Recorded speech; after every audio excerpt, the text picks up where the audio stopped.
नमस्कार साथियों। आज के व्याख्यान में हम चर्चा करेंगे दक्षिणी अमेरिका जो महाद्वीप है उसकी सामान्य परिचय के बारे में और उसका जो प्राकृतिक रीजन्स है, प्रदेश है, प्राकृतिक प्रदेश, उनके बारे में। दक्षिणी अमेरिका महाद्वीप क्षेत्रफल की दृष्टि से विश्व का चौथा बड़ा महाद्वीप है, जिसका अधिकांश भाग दक्षिणी गोलार्ध में स्थित है। जैसा मानचित्र में आपको दिखाई दे रहा है, इसकी आकृति भी त्रिभुजाकार है। इसके उत्तर में कैरिबियन सागर, उत्तर पूर्व में उत्तरी अटलांटिक महासागर, दक्षिण पूर्व में दक्षिणी अटलांटिक महासागर, पश्चिम में प्रशांत महासागर से घिरा हुआ है।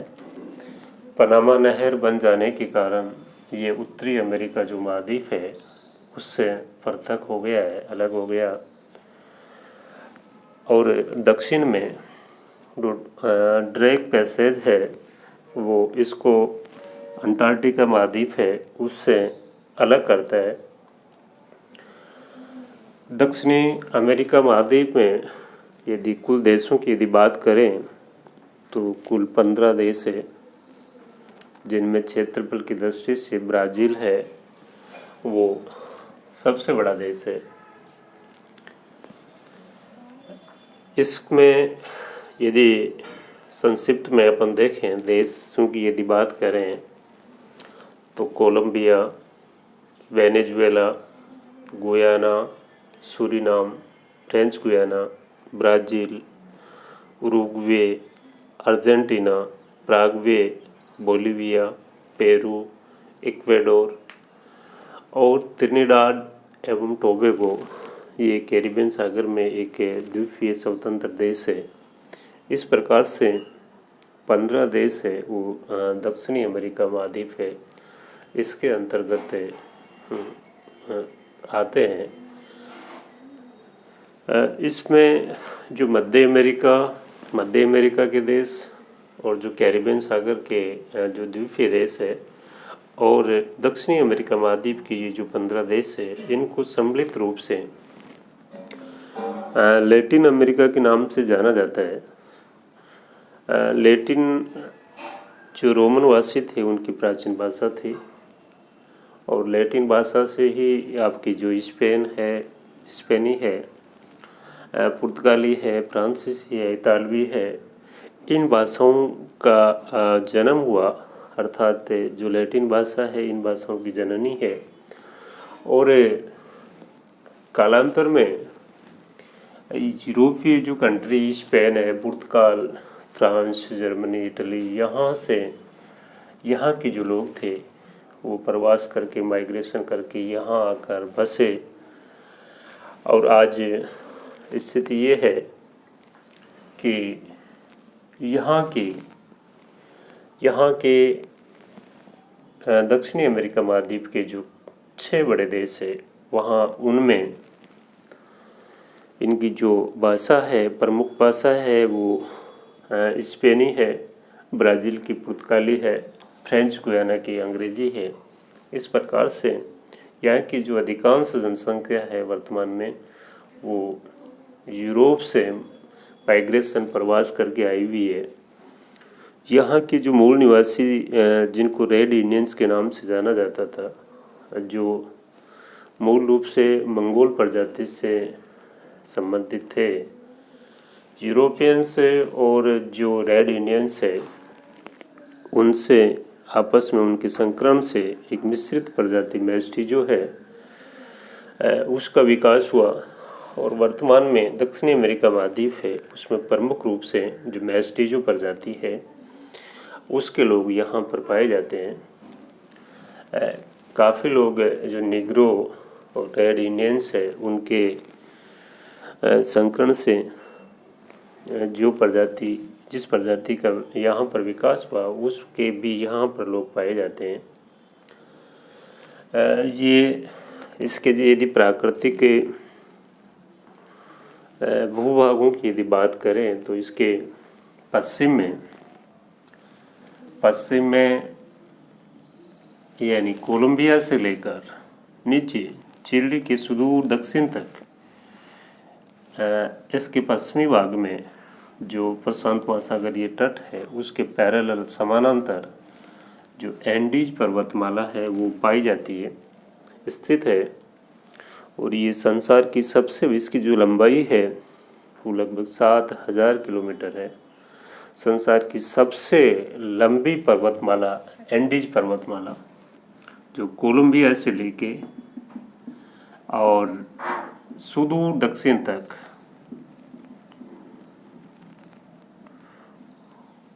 ये स्थित है। ये नवीन वलित पर्वतमाला है, इसका नाम है एंडीज।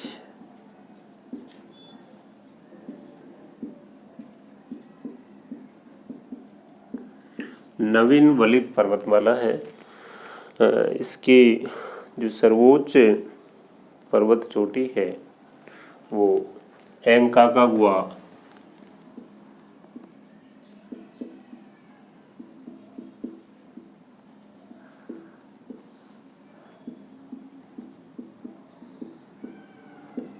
एंडीज पर्वतमाला की सर्वोच्च पर्वत चोटी एंकाकागुआ, जिसकी ऊंचाई 7,021 मीटर है। इस पर्वतमाला पर कई सक्रिय ज्वालामुखी जैसे कोटोपैक्सी,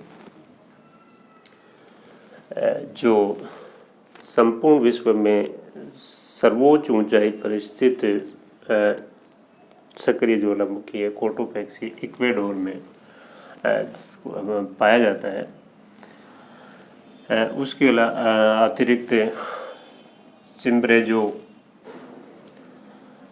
टिटिकाका, ये अन्य जो सक्रिय ज्वालामुखी है वो है एंकाका। यहाँ पर इस एंडीज पर्वतमाला है, इसी पर जो टिटिकाका झील बोलीविया और पेरू है, इनकी दोनों की बॉर्डर पे टिटिकाका जो विश्व की सर्वोच्च ऊंचाई पर स्थित नेविगेबल लोहगम्य है जो झील है वो स्थित है। इसके अतिरिक्त यहाँ पर जो इसके एंडीज पर्वतमाला है, इसके पश्चिम में चिली के उत्तरी भाग और पेरू के दक्षिणी भाग में यहाँ पर अटाकामा मरुस्थल,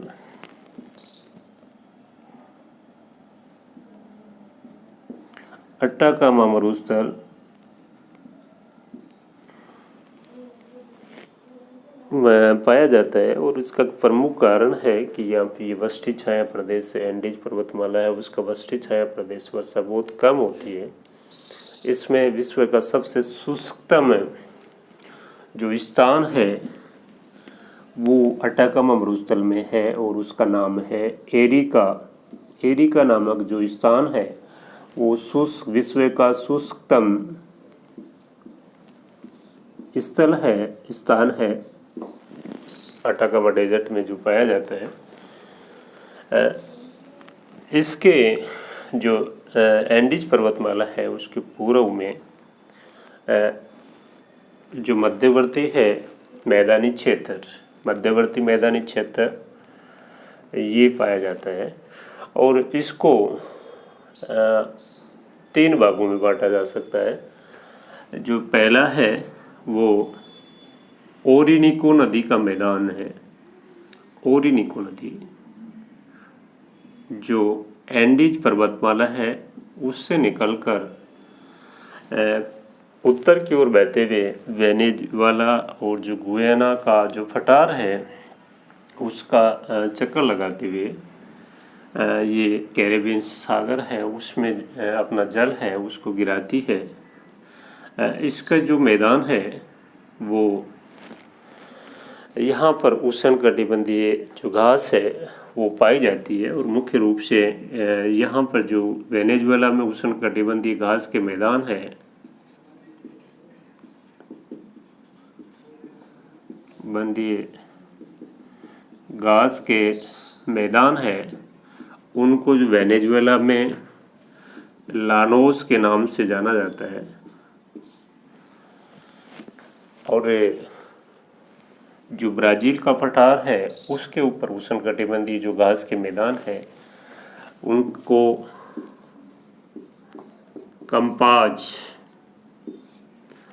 कंपाज के नाम से इनको जाना जाता है। उष्णकटिबंधीय घास के मैदान उनको ब्राज़ील में कंपाज या कंपास। इसी प्रकार दूसरी जो महत्वपूर्ण नदी है वो है अमेजन नदी, और ये एंडीज जो पर्वतमाला है उससे निकलकर पूरा उत्तर पूर्व की ओर बहते हुए ये जो उत्तरी अटलांटिक महासागर है उसमें अपना जल है वो गिराती है। ये लंबाई की दृष्टि से विश्व की दूसरी बड़ी नदी है, परंतु जो जलग्रहण क्षेत्र है, कैचमेंट एरिया है, उसकी दृष्टि से संपूर्ण विश्व की ये सबसे बड़ी नदी है अमेजन।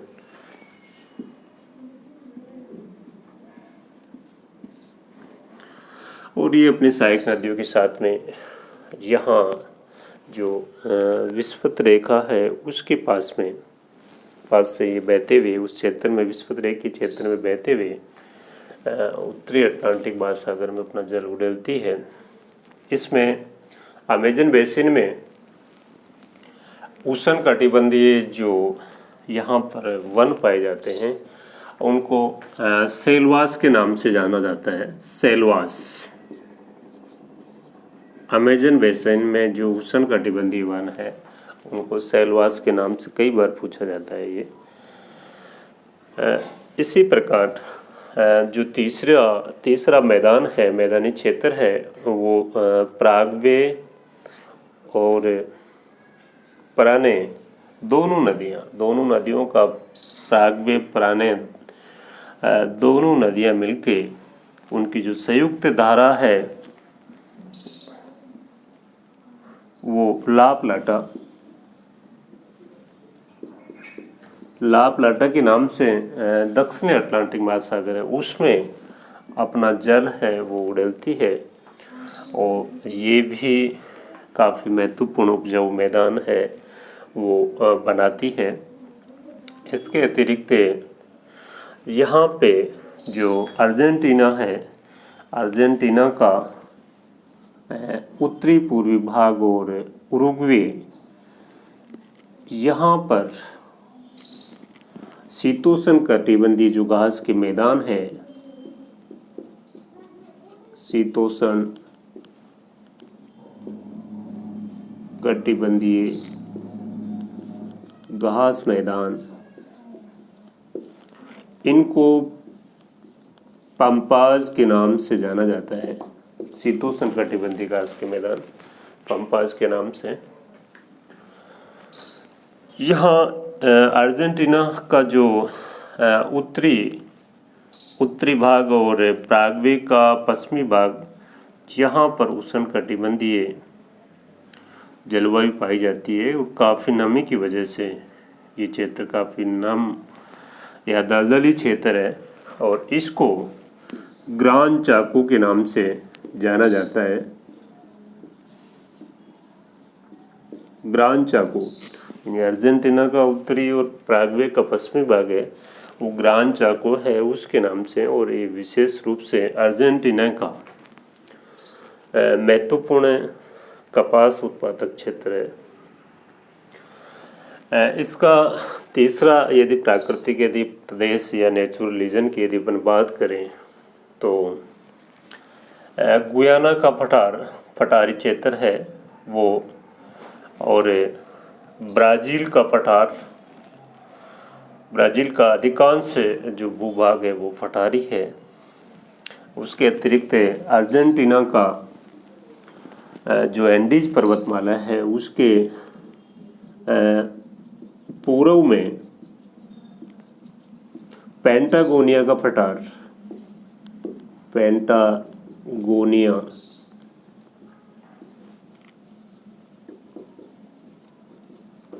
ये शीतोष्ण या इसको डेजर्ट, जो कोल्ड डेजर्ट के नाम से भी इसको जाना जाता है। एंडीज पर्वतमाला की पूरा और जो अटलांटिक महासागर है उसमें और अर्जेंटीना के दक्षिणी भाग में अधिकांश में ये फैला हुआ है पैटागोनिया।